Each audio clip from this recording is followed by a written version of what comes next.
Read by Dale Grothman. The Siren by Tarleton, Collier.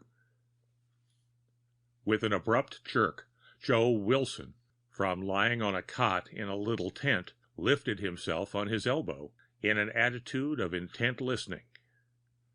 There was no sound except the hum of a sleepy breeze through the pines, the sleepier contralto of a mockingbird, and the purring undertone of rippling water. "That's her," he whispered. With an effort he sat erect, and again told himself, "That's her." All at once there came a crackle of words without, and sound of thudding footsteps. Joe flung himself back on the cot and closed his eyes with furious energy as the flap of the tent was lifted and the engineer and the doctor peered within. "He's asleep," said the engineer in a low voice. Said the doctor. He was a wizened little man with spectacles. Then he let the flap drop, and his voice came to Joe brusquely through the canvas. "Well, we'll come back. I want to talk to him. He's probably not very sick, but by God, man, we've got to keep your men from the water around here, or you'll never finish your railroad." They were walking away as he spoke, and to Joe the voice seemed to fade. "I tell you, polluted. Fever." Then they were gone, and the sound of them swallowed up by the ripples of the little creek over the rocks. With a start, Joe again was erect, his eyes furtive, glancing about the little canvas chamber. He tiptoed to the flap and lifted it a bare inch, peering out upon the receding figures of the two men as they passed beneath the water oak. With no less caution, he crept to the other end of the tent and stepped through the flap into the open. For a moment he stood irresolute, his eyes closed, as if he were dizzy. "Keep away from the water, you fool," he whispered. There was no other sound of life in the woods now. The breeze had died, and the mockingbird was silent. Only the prattle of a nearby stream over its rocky bed. With a stumbling, nervous stride that was almost a run, Joe Wilson went toward the sound of the water, and at last he plunged through a thick clump of willows and stood stiff, half crouching, at the top of a bank of damp green moss that sloped steeply to the little stream with pools like black wells, still and silent. Only the silver shallows between pools rippled with life. At the foot of the bank was a shell of rock splotched with green moss, reaching into the stream barely an inch above the water. Upon it Joe's glance rested, as if held by a power outside himself. He drew back into the willows, his sunken eyes closed in his pale face. Then, with a sudden spring, he was over the bank and perched upon the rock. Something like a smile lightened his face, as if with the leap he had settled a troublesome matter.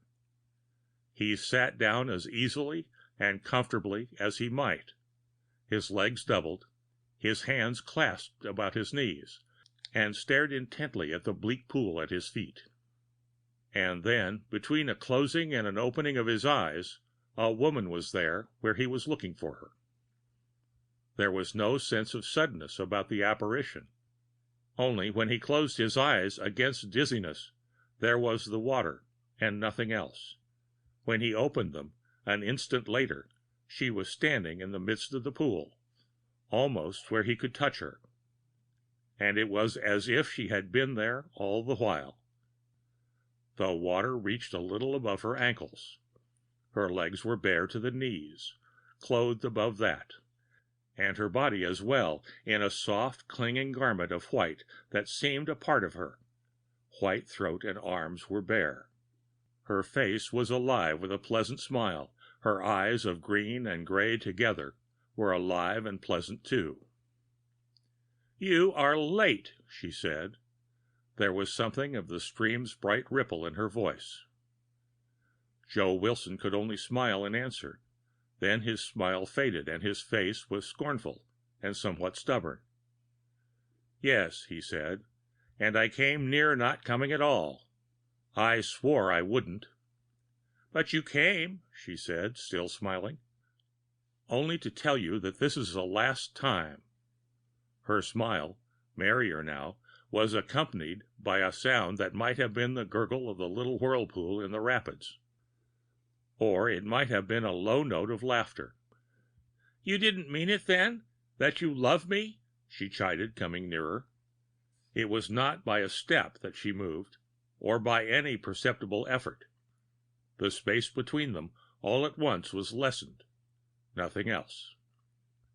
Joe had lost his careless air and posture. He was on his knees, a fury in his words. "I didn't mean it. You can say that. I have become less than a man, I love you so. You bring me here every day to do as you will, and I would die if I didn't come, I love you so. For you I have broken my word to my friends back there in camp, and I don't know who you are or what you are." Again that gentle sound that might have been the sudden swirl of water, or her laughter. Then she was nearer, and her pleasant eyes looked into his, mockery in them. "You don't know who I am?" she asked softly. "And yet I am yours." The stubborn lines in Joe's face vanished. A quick throb of blood choked into a gulp the word he would have spoken, and he stretched out his arms. She was suddenly beyond his reach. "Yours," she said again, and that she laughed there was no doubt this time. Joe's eyes were hungry. Joe leaned forward upon his stiffened arms, and stared at her like a wistful dog. "I don't know who you are," he whispered. "I don't know who you are." "I am whoever you want me to be," she said. "I'll call you Sadie," he said. "Sadie?" Her lids drooped, veiling her eyes, but their narrow glimmer was keenly alive. "Yes, there is a girl." Between two words she was close before him at the edge of the rock. "I am yours," she said in a fierce, low voice. "What do you care for any girl? I am all woman, and you have me. What do you care for the world? You have me." He felt her breath on his face. There was warmth and fragrance in it. Her white beauty was greater than that of the dogwood blossoms showering there through the gloom under a sudden breeze, and a dizziness struck him so that the trees swam before his eyes. "I have you," he repeated thickly, raised to his feet. "And the girl? Sadie?" she asked. "You are Sadie. Only you. I have forgotten." He put out his arms, but she was beyond his reach again, her eyes mysterious. With outstretched arms, he begged her to return. "I love you," he said. For a full breath, she looked at him gravely. Then, "We shall see," she said, plunging her hands into the stream. As she arose, her hands were cupped and brimming with water. She moved toward him, smiling. Terror gathered in Joe's white face. "Drink," she tempted him. He whispered, "No," and the refusal seemed to strengthen him, for when she said again, "Drink," he shouted, "No!" She dropped her hands, and the water went splashing back into the stream, and smiling still, she came nearer until she was beside him upon the rock, her wet feet glistening silver upon the greenish-brown surface. Her eyes held fast his wide, frightened stare. "Why?" she asked him, when she was so close that he was aware of the warmth and fragrance of her person. He answered her steadily. "I will not, that's why. I must not. I have told you I must not, every day that I have come here, and yet I have always drunk this water. It has made me less than a man. It has made me break my word and my own rules." Once more her eyes were grave. "You must not?" she asked. Her voice might have been that of the purring shallows. There was no escaping her gaze, and before it his eyes wavered and shifted. His shoulders drooped. "You will not?" the purring voice went on. "Not for me? And you say you love me? It is so little that I ask." There was a pain in his voice as he cried, "Don't! Sadie, I have promised. The rule." It was she whose figure drooped now, and her face that was mournful. "But you have broken the rules before this for me," she murmured. "I came today to say that I would no more." "But it is so little I asked, and I am yours." He pleaded, "Don't." With sudden abandon, she flung herself against him, and for the first time his arms closed about her. She yielded to his fierce embrace, her head against his breast. "You do not love me," she whispered. "Sadie!" His arms tightened with his cry, and the red mist blinded him as he felt her warm, vital body closer against him. She lifted her face and looked at him. "You will?" she asked, smiling. "No," he said, almost with a moan. She kissed him. "To drink, only to drink," she said softly. "It is so little. I have given you myself. Isn't that something?" With one arm she clung to him as tightly as he held her. The other arm was free, and with her hand she stroked his face. Her kisses were hot upon his lips. His eyes were closed, and he swayed with a dizziness that was mightier than any other he had known. "Only to drink," she said. "Do you not care for me, and I have given you myself?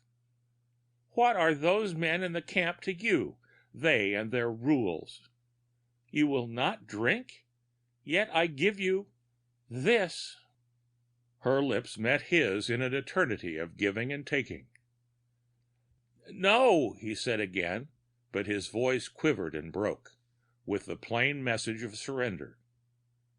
With a little cry, she knelt at the edge of the pool, her arms still about him, so that he was forced to kneel with her. She plunged her hands into the water and lifted them to him with their silver freight.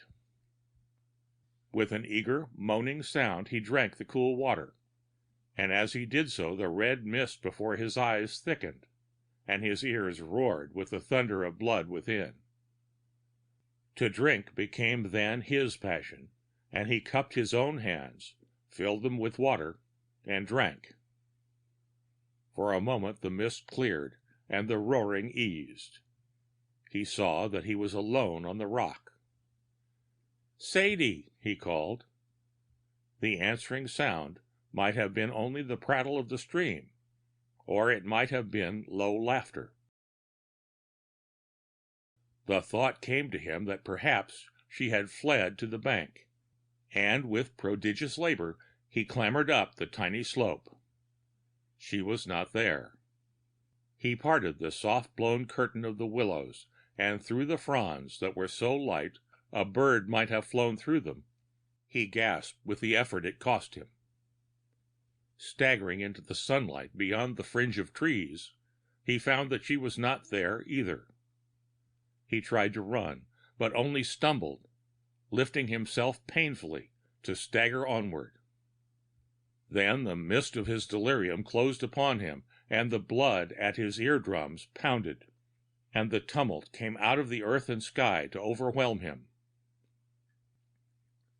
The doctor and the engineer, going fishing, stumbled upon his crumpled form an hour later. The former, a wizened, spectacled little man, bent over him and studied him with eyes that seemed to see everything. He studied the young fellow's pulse, loosened his shirt, stared into the pupils of his eyes. At last he turned to the other, frowning, and said, Fever and maybe that damned typhoid. He's the sickest man I ever saw." Then his voice rose with a flare of anger.